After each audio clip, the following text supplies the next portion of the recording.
जय हो करवा माता की। प्रिय भक्तों, आप सबका स्वागत है आपके अपने YouTube चैनल नवीन स्टोरी ऑडियो में। प्रिय भक्तों, सबसे पहले करवा चौथ का व्रत शक्ति स्वरूपा माँ पार्वती ने भगवान शिव के लिए रखा था। इसी व्रत से उन्हें अखंड सौभाग्य की प्राप्ति हुई थी। इस दिन भगवान शिव और माता पार्वती की पूजा कर सुहागिन स्त्रियां पति की लंबी आयु की कामना करती हैं। भगवान शंकर और माता पार्वती की कथा को स्वयं भगवान श्री कृष्ण ने द्रौपदी को बताई। भक्तों, एक बार पांडु पुत्र अर्जुन तपस्या करने नीलगिरी नामक पर्वत पर गए।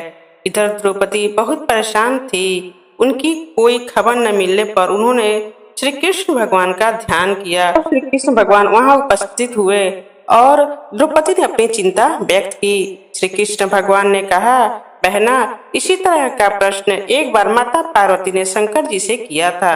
तब शंकर जी ने माता पार्वती को करवा चौथ का व्रत लाया। श्री कृष्ण कहते हैं, हे द्रौपदी, इस व्रत को करने से स्त्रियां अपने सुहाग की रक्षा हर आने वाले संकट से ऐसे ही कर सकती हैं, जैसे पतिव्रता करवा ने अपने पति के प्राण यमराज से बचाए और सदा सौभाग्यवती होने का वरदान प्राप्त किया। भगवान श्री कृष्ण कहते हैं, हे द्रौपदी, मैं आपको करवा चौथ की 4 प्रचलित कथाएं सुनाता हूँ, जिससे सुनकर आपका मन बिल्कुल शांत हो जाएगा। प्रिय भक्तों, भगवान श्री कृष्ण कहते हैं, हे द्रौपदी, तीन काल में करवा नाम की एक पतिव्रता धोबिन अपने पति के साथ तुंगभद्रा नदी के किनारे स्थित गांव में रहती थी। उसका पति बूढ़ा और निर्बल था।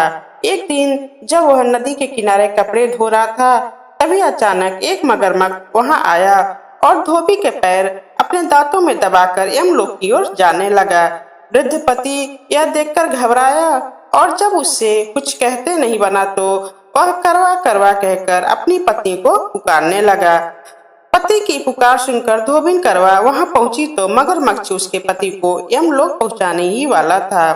तब करवा ने मगर को कच्चे धागे से बांध दिया और मगरमच्छ को लेकर यमराज के द्वार पर पहुंची। उसने यमराज से अपने पति की रक्षा करने की गुहार लगाई और साथ ही यह भी कहा कि मगरमच्छ को उसके इस कार्य के लिए कठिन से कठिन दंड देने का आग्रह किया। वह बोली, हे भगवान, मगरमच्छ ने मेरे पति के पैर पकड़ लिए हैं। आप मगरमच्छ को इस अपराध के दंड स्वरूप नरक भेज दें। करवा की पुकार सुन यमराज ने कहा, अभी मगर की आयु शेष है, मैं उसे अभी यमलोक नहीं भेज सकता। इस पर करवा ने कहा, अगर आपने मेरे पति को बचाने में मेरी सहायता नहीं की तो मैं आपको श्राप दूंगी और नष्ट कर दूंगी। करवा का साहस देख यमराज भी डर गए और मगर को यमपुरी भेज दिया। साथ ही करवा के पति को दीर्घायु होने का वरदान दिया। तब से कार्तिक कृष्ण की चतुर्थी को करवा चौथ का व्रत प्रचलन में आया, जिसे कलयुग में भी महिलाएं अपनी पूरी भक्ति भाव के साथ करवा चौथ का व्रत करती हैं और करवा माता से अपने पति की लंबी उम्र की कामना करती हैं। प्रेम से बोलिए करवा माता की जय। करवा चौथ की दूसरी व्रत कथा। प्राचीन काल में एक ब्राह्मण था। उसके 7 लड़के एवं एक गुणवती लड़की थी। एक बार लड़की मायके में थी, तब करवा चौथ का व्रत पड़ा। उसने व्रत को विधि पूर्वक किया। पूरे दिन निर्जला व्रत रखी, कुछ खाया पिया नहीं। पर उसके सातों भाई परेशान थे कि बहन को प्यास लगी होगी, भूख लगी होगी, पर बहन चंद्रोदय के बाद ही जल ग्रहण करेगी। भाइयों से रहा नहीं गया। उन्होंने शाम होते ही बहन को चंद्रोदय दिखा दिया। एक भाई ने पीपल की पेड़ पर छलनी लेकर चढ़ गया और दीपक जलाकर छलनी से रोशनी उत्पन्न कर दी। तभी दूसरे भाई ने नीचे से बहन को आवाज दी, देखो बहना, चंद्रमा निकल आया है, पूजन कर भोजन ग्रहण करो। बहन ने भोजन ग्रहण किया। भोजन ग्रहण करते ही उसके पति की मृत्यु हो गई। अब वह दुखी होकर विलाप करने लगी। तभी वहां से रानी इंद्राणी निकल रही थी। उससे उसका दुख न देखा गया। ब्राह्मण कन्या ने उसके पैर पकड़ लिए और अपने दुख का कारण पूछा। तब इंद्राणी ने बताया, तूने बिना चंद्र दर्शन किए करवा चौथ का व्रत तोड़ दिया, इसलिए यह कष्ट मिला है। अब तू वर्ष भर की चौथ का व्रत नियम पूर्वक करना तो तेरा पति जीवित हो जाएगा। उसने इंद्राणी के कहे अनुसार चौथ व्रत किया तो पुनः सौभाग्यवती हो गई। इसलिए प्रत्येक स्त्री को अपने पति की दीर्घायु के लिए यह व्रत करना चाहिए। द्रौपदी ने यह व्रत किया और अर्जुन सकुशल मन वांछित फल प्राप्त कर वापस लौट आए। तभी से अपने अखंड सुहाग के लिए हिंदू महिलाएं करवा चौथ का व्रत करती हैं। प्रेम से बोलिए भगवान शंकर और माता पार्वती की जय। करवा चौथ व्रत की तीसरी व्रत कथा। बहुत समय पहले की बात है। एक साहूकार के 7 बेटे और उनकी एक बहन करवा थी। सभी सातों भाई अपनी बहन से बहुत प्यार करते थे, यहाँ तक कि वे पहले उसे खाना खिलाते और बाद में स्वयं खाना खाते थे। एक बार उनकी बहन ससुराल से मायके आई हुई थी। शाम को भाई जब अपना व्यापार व्यवसाय बंद कर घर आए तो देखा कि उनकी बहन बहुत व्याकुल थी।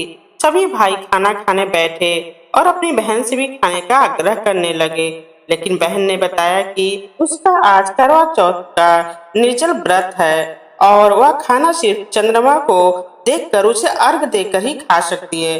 चूँकि चंद्रमा अभी तक निकला नहीं है, इसलिए वह भूख प्यास से व्याकुल हो उठी। सबसे छोटे भाई को अपनी बहन की हालत देखी नहीं गई और वह दूर पीपल के पेड़ पर एक दीपक जलाकर चलने की ओट में रख देता है। दूर से देखने पर ऐसा प्रतीत होता है कि जैसे चतुर्थी का चांद उदित हो रहा हो। इसके बाद भाई अपनी बहन को बताता है कि चांद निकल आया, तुम उसे अर्घ देने के बाद भोजन कर सकती हो। बहन खुशी के मारे सीढ़ियों पर चढ़कर चांद को देखती है और उसे अर्घ देकर खाना खाने बैठ जाती है। पहला टुकड़ा मुंह में डालती है तो उसे छींक आ जाती है और दूसरा डालती है तो उसमें से बाल निकल आता है और जैसे ही तीसरा टुकड़ा मुंह में डालने की कोशिश करती है तो उसके पति की मृत्यु का समाचार उसे मिलता है। वह बौखला जाती है। उसकी भाभी उसे सच्चाई से अवगत कराती है कि उसके साथ ऐसा क्यों हुआ है। करवा चौथ का व्रत गलत तरीके से टूटने के कारण देवता उससे नाराज हो गए हैं और उन्होंने ही ऐसा किया है। सच्चाई जानने के बाद करवा निश्चय करती है कि वह अपने पति का अंतिम संस्कार नहीं होने देगी और अपने सतीत्व से उन्हें पुनर्जीवन दिलाकर रहेगी। वह पूरे 1 साल तक अपने पति के शव के पास बैठी रहती है और उसकी देखभाल करती है। उसके ऊपर उगने वाली सुई नुमा घास को वह एकत्रित करती जाती है। 1 साल बाद फिर करवा चौथ का दिन आता है। उसकी सभी भाभियां करवा चौथ का व्रत रखती हैं। जब भाभियां उससे आशीर्वाद लेने आती हैं तो वह प्रत्येक भाभी से यम सुई ले लो, पी सुई दे दो, मुझे भी अपनी जैसी सुहागिन बना दो, ऐसा आग्रह करती है। लेकिन हर बार भाभी उसे अगली भाभी से आग्रह करने का कहकर चली जाती है। इस प्रकार जब छठे नंबर की भाभी जाती है तो करवा उससे भी यही बात दोहराती है। तब भाभी उसे बताती है क्योंकि सबसे छोटे भाई की वजह से उसका व्रत टूटा था, अतः उसकी पत्नी में ही शक्ति है कि वह तुम्हारे पति को दोबारा जीवित कर सकती है। इसलिए जब वह आए तो तुम उसे पकड़ लेना और जब तक वह तुम्हारे पति को जिंदा न कर दे उसे नहीं छोड़ना। ऐसा कहकर वह चली जाती है। सबसे अंत में छोटी भाभी आती है। करवा उनसे भी सुहागिन बनने का आग्रह करती है, लेकिन वह टाल मटोली करने लगती है। इसे देखकर करवा उन्हें जोर से पकड़ लेती है और अपने सुहाग को जिंदा करने के लिए कहती है।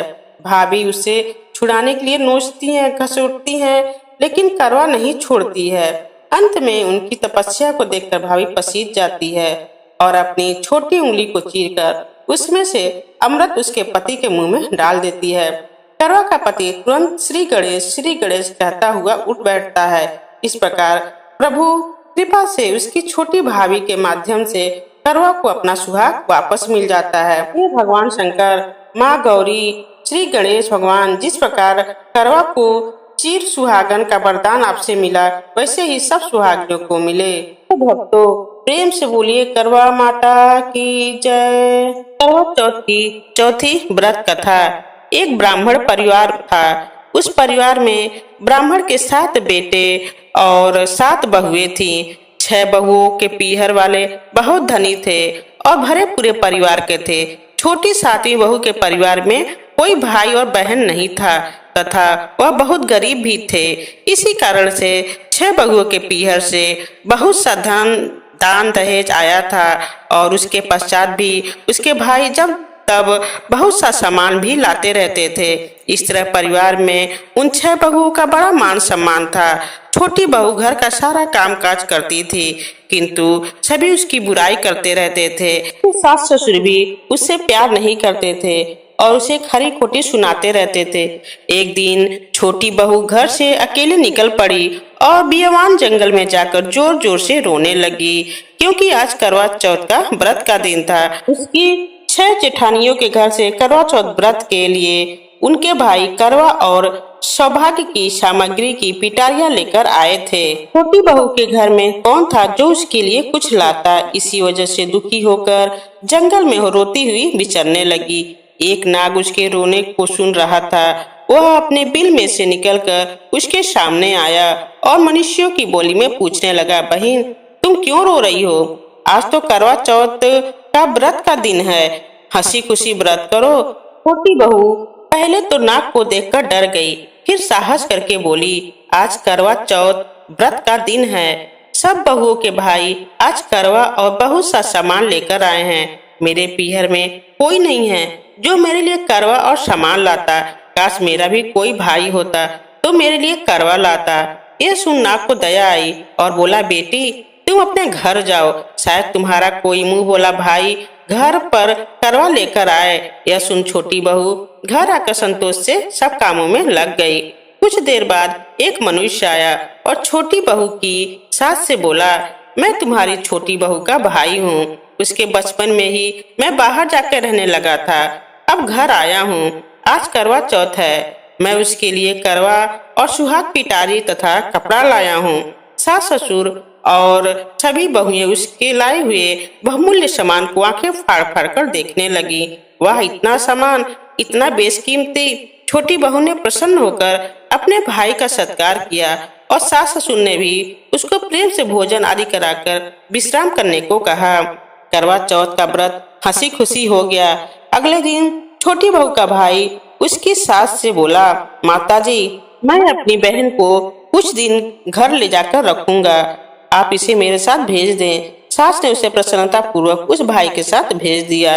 वह मनुष्य रूप में नागों का राजा था। वो उसे ससुराल से अपने महल में लेकर आया और बोला, बहन तुम जितने दिन रह सको यहाँ हंसी खुशी रहो, अपनी इच्छा अनुसार खाओ पियो और सारे महल में मर्जी हो वहाँ घूमो, लेकिन यह ख्याल रखना कि सामने वाली नाक का ढक्कन उठाकर कुछ देखना नहीं।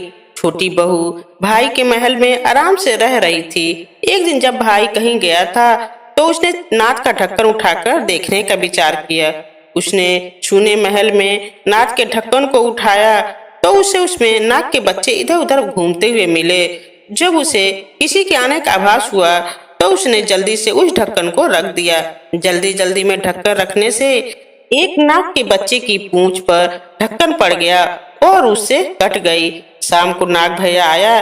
बहन ने सच बात कहकर अपनी गलती मानते हुए भाई से क्षमा मांगी। नाग भैया ने भी उसे क्षमा कर दिया। वह पूछ कटा नाग बांडा बांडा के नाम से बड़ा चिढ़ता था। उसने एक दिन नागिन माँ से पूछा उसकी पूंछ कैसे कटी। जब उसे मालूम हुआ कि उसकी बहन ने नाक का ढक्कन जल्दी जल्दी में रख दिया था तो उसकी पूंछ कट गई। बांडा बोला, मैं उससे बदला लूंगा, मैं कुछ नहीं जानता। माँ ने उसे समझाया कि यह गलती से हुआ था, जानकर तो नहीं किया था। बांडा बोला, यह मैं नहीं जानता, मैं उससे जरूर बदला लूंगा। एक दिन बांडा अपनी बहन के घर चुपचाप पहुंचकर छिप गया। वह अवसर की तलाश में था कि उसे काटकर घायल करे। कमरे में जहां बांडा छिपा था और छोटी बहू बैठी थी वहीं उसकी सास आई। अब बातों ही बातों में उसने बहू से पूछा, बहू तुझे सबसे प्यारा भाई कौन लगता है? बहू ने तुरंत प्रसन्न होकर कहा, माताजी मुझे तो बांडा भैया सबसे प्यारा लगता है। बांडा यह बात सुन रहा था। वह सोचने लगा, मुझे धिक्कार है जो मैं अपनी बहन को जानबूझकर काटने आ गया हूँ।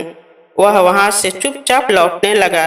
तभी उसे याद आया कि कल करवा चौथ का व्रत होने वाला है। उसने वहाँ से लौटकर करवा और अन्य ढेर सारा सामान इकट्ठा किया और अपनी बहन के घर लेकर पहुँच गया। बहन और उसकी सास ने उसका बहुत प्यार से स्वागत सत्कार किया। जब अपने घर पहुँचा तो माँ ने पूछा, क्या तुमने अपनी बहन से बदला ले लिया? बांडा बोला, माँ वो मुझे सबसे ज्यादा प्यार करती है, ऐसी बहन से कोई बदला लिया जाता है क्या? अब तो बांडा अपनी बहन के घर हर करवा चौथ पर करवा और अन्य सामान लेकर आने लगा। सब लोग भाई बहन के प्यार से बहुत खुश थे। हे करवा चौथ माता, तुमने छोटी बहू को जैसे दुख के दिन फेरे, उसी तरह से अपने अन्य व्रत करने वाली माता बहनों को दुखों से दूर रखना। जय हो करवा माता की। प्रिय भक्तों, कहानी सुनकर चले मत जाइए। हे करवा माता, कहानी सुनने वाले और हुकार भरने वाले पर सदा अपनी कृपा दृष्टि बनाए रखना। हे करवा माता, जो भी भक्त नवीन स्टोरी ऑडियो चैनल को सब्सक्राइब करे, लाइक करे, शेयर और कमेंट करे, उनकी सारी इच्छाएं पूरी करना और उसे हर दुख कष्ट से दूर रखना। तो प्रेम से बोलिए करवा माता की जय, भगवान भोलेनाथ की जय, माता पार्वती की जय, गणेश भगवान की जय। प्रिय भक्तों, मिलते हैं अगले वीडियो में एक नई कहानी के साथ।